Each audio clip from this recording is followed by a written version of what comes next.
Saya Daniel Indra Kusuma. Saya bekerja dalam bidang pendidikan di Federasi Serikat Buruh Sedar. Itu kepanjangannya atau stand for Federasi Serikat Buruh Demokratik Kerakyatan, disingkat menjadi SEDAR. SEDAR itu artinya sadar atau conscious. Dan pertama-tama saya ucapkan selamat kepada dengan diselenggarakannya pertemuan People's Forum. Semoga sukses. SEDAR itu sendiri berdiri secara legal, tercatat di catatan negara Departemen Tenaga Kerja itu sejak tahun 2015. Tapi prosesnya itu sendiri adalah sejak tahun 2010, dan ini tidak bisa dipisahkan karena SEDAR merupakan hasil dari pergerakan buruh sebelumnya, yaitu 2010 ketika saya masih menjadi anggota Serikat Buruh Metal yang besar. Ketika saya bekerja di Serikat Buruh Metal tersebut, saya bersama kawan-kawan memulai inisiatif baru dari bawah dalam hal metode menuntut, yaitu dengan metode aksi massa. Yang kedua adalah dalam hal pendidikan, yaitu mulai memberikan pendidikan ekonomi politik. Kenapa harus ada pembaruan? Karena Serikat Buruh Metal ini asal-muasalnya dulunya adalah Serikat Buruh Kuning, yang setelah Soeharto jatuh,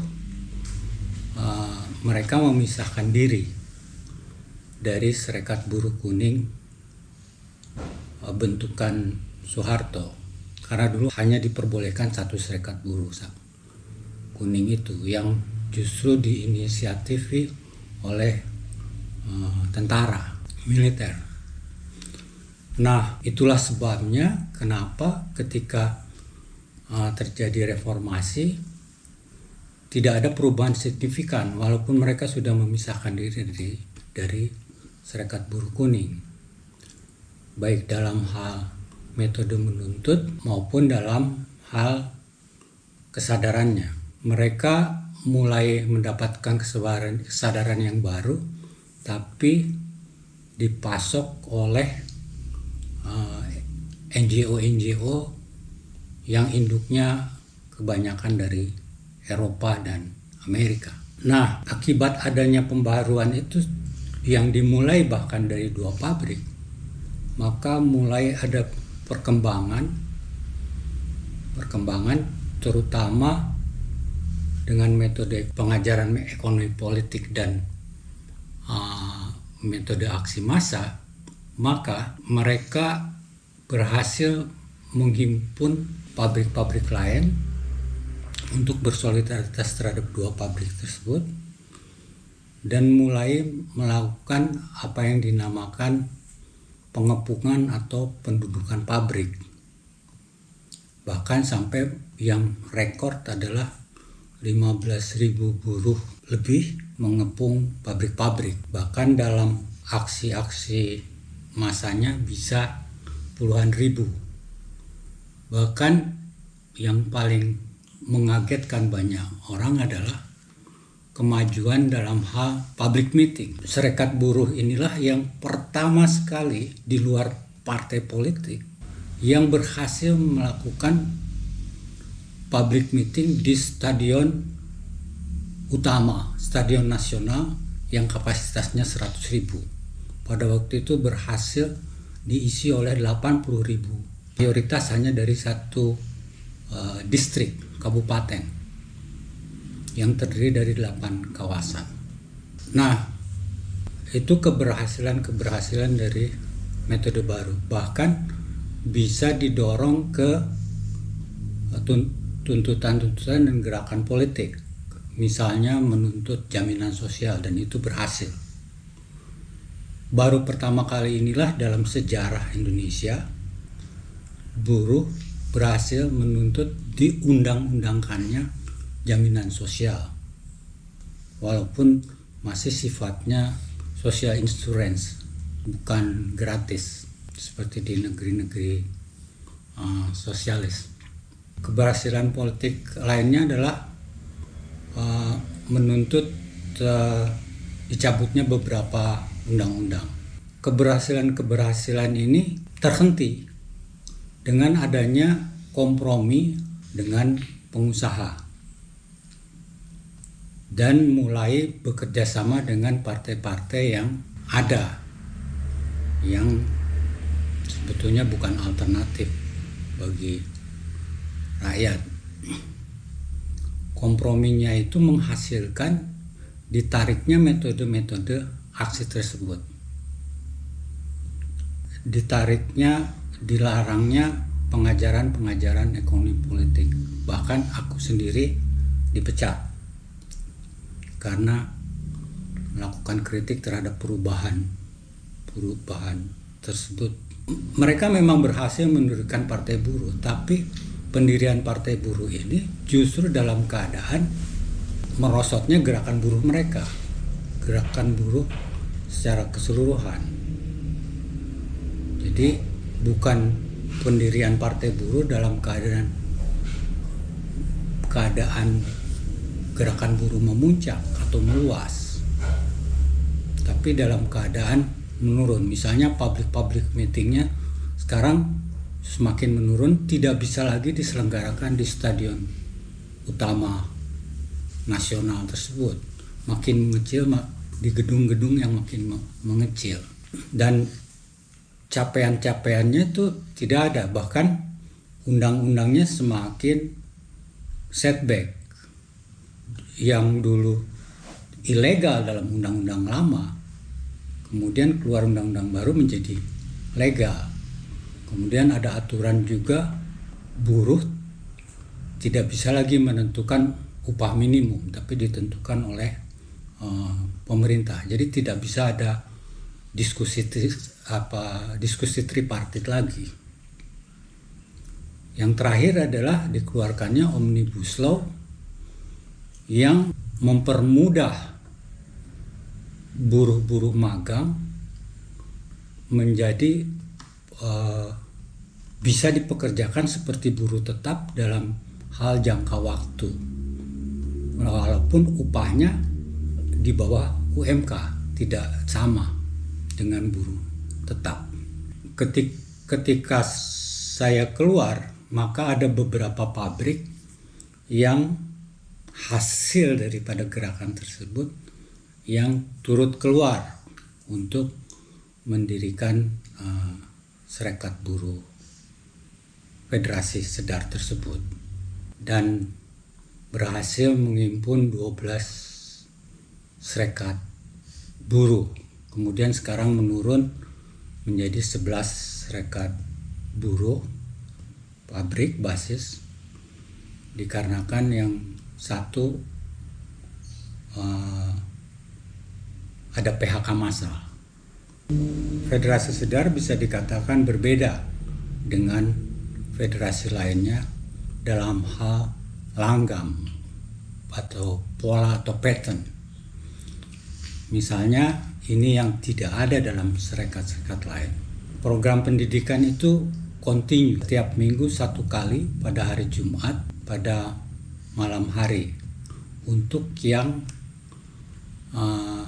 shift 1 pulang kerja,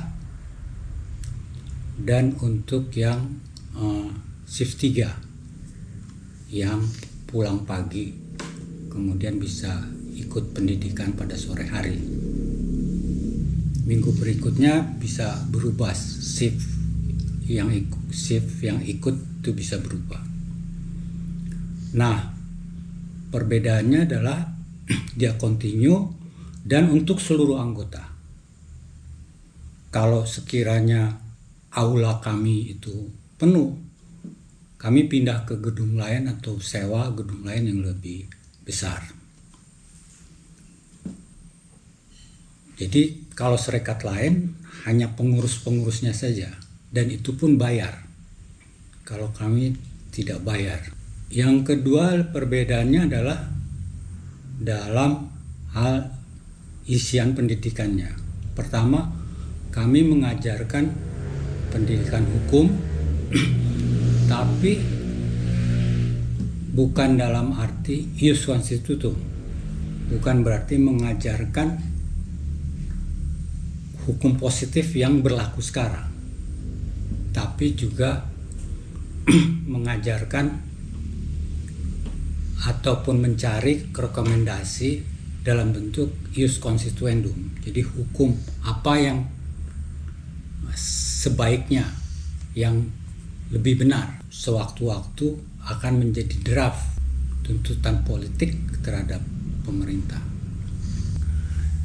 Dan pendidikan ius constituendum itu berhubungan dengan ekonomi politik. Jadi hukum-hukum yang direkomendasikan itu harus memiliki dasar ekonomi politik.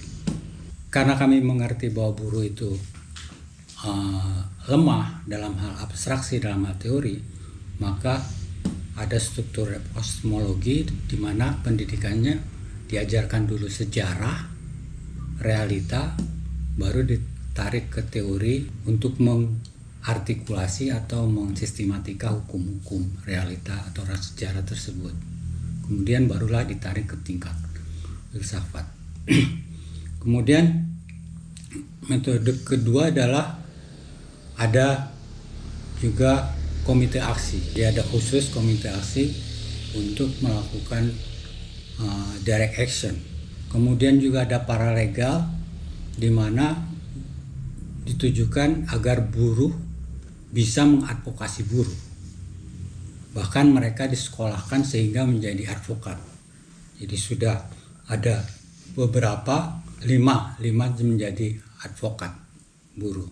Dan yang masih melanjutkan sekolah itu sekitar 10 sampai 11. Tadinya 50 tapi turun kemudian.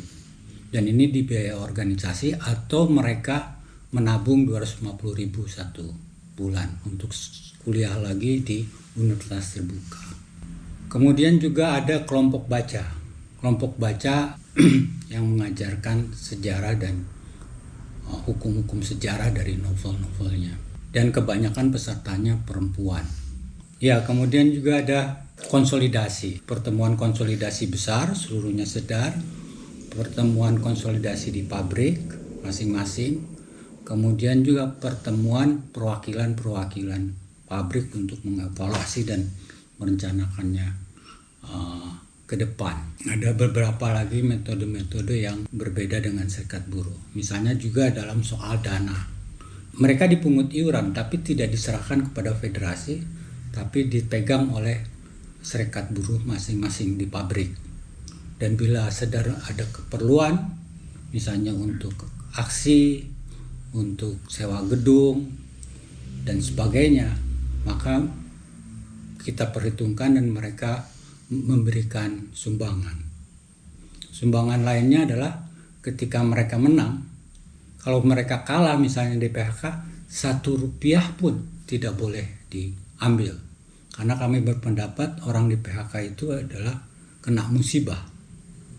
Jadi tidak boleh 1 rupiah pun diambil dari mereka. Walaupun mereka dapat uangnya besar. Karena pekerjaan belum tentu. Jadi mereka harus memberikan sumbangan kalau mereka menang. Untuk kami sebutnya dana juang. Kami itu punya perspektif ke depan bahwa buruh-buruh ini harus berpolitik. Karena itu kami mengambil yang terbaik dari mereka dan ditampung di wadah khusus yang namanya paralegal. Di situ diajarkan lebih mendalam, kemudian nanti didorong lagi untuk membentuk pre-party formation. Nah, sekarang sudah latihan melakukan tuntutan dan aksi-aksi politik, baik ke lembaga-lembaga negara ataupun ke partai-partai yang ada sekarang. Karena kami memerlukan alternatif. Dan kami juga berusaha akan dimulai lagi melakukan aliansi-aliansi terutama dengan serikat-serikat buruh progresif, serikat-serikat buruh yang dipengaruhi oleh unsur-unsur kiri, dan akan didorong untuk mempunyai organisasi yang mempunyai kepemimpinan nasional sampai menjadi partai. Nah, kami punya hambatan dalam hal memperjuangkan tujuan politik kami, yaitu masyarakat mendatang yang lebih adil tanpa penghisapan, adalah apa yang dinamakan imperialisme. Dalam pendidikan politik kami menjelaskan kepada buruh apa itu imperialisme dari abad merkantilisme sampai sekarang, sampai menghasilkan monopoli kapitalisme, terutama dalam monopoli teknologi, pasar, dan politik. Nah, hambatan-hambatan ini yang harus kami beritakan, siarkan kepada buruh dalam bentuk penyadaran dengan berbagai media, agar mereka mengerti harus kemana manusia bangsa Indonesia ini. Nah, karena hambatan inilah kami meminta solidaritas dari kawan-kawan di Amerika dan dari People's Forum ini, dalam pengertian solidaritas yang tanda kutip, karena pengertian solidaritasnya itu sebenarnya bukan seperti sinterklas satu pihak, kalian memberikan solidaritas secara sepihak, kami menerima solidaritas. Tidak, karena dukungan dari kalian, solidaritas dari kalian justru juga akan memberikan keuntungan bagi bangsa-bangsa kalian, rakyat kalian. Karena apa? Karena monopoli ini sudah global, dan terutama ketika negeri-negeri kalian mengkonsentrasikan diri pada produksi teknologi tinggi, maka produksi-produksi yang generalized, yang tetap dimonopoli oleh negeri-negeri kalian, itu memerlukan supply chains, memerlukan energi, memerlukan mineral yang ada di negeri-negeri berkembang, negeri-negeri kurang maju. Nah, bahaya itu sebetulnya sudah terlihat oleh kalian, yaitu ketika negeri-negeri berkembang itu mulai maju secara teknologi, terutama dalam soal produksi yang sudah generalized mass productions, sehingga ketergantungan mereka terhadap negeri-negeri kalian akan berkurang, dan juga ketergantungan kalian terhadap mineral dan energi. Pada saat sekarang, ketika Rusia dan Cina dan beberapa negeri mulai mandiri dalam hal energi, mineral, dan generalized mass productions. Jadi manfaat dari solidaritas itu sebetulnya timbal balik dua pihak. Kalau tidak, negeri Anda sendiri akan mengalami kerugian, dan itu sudah terlihat kerugiannya.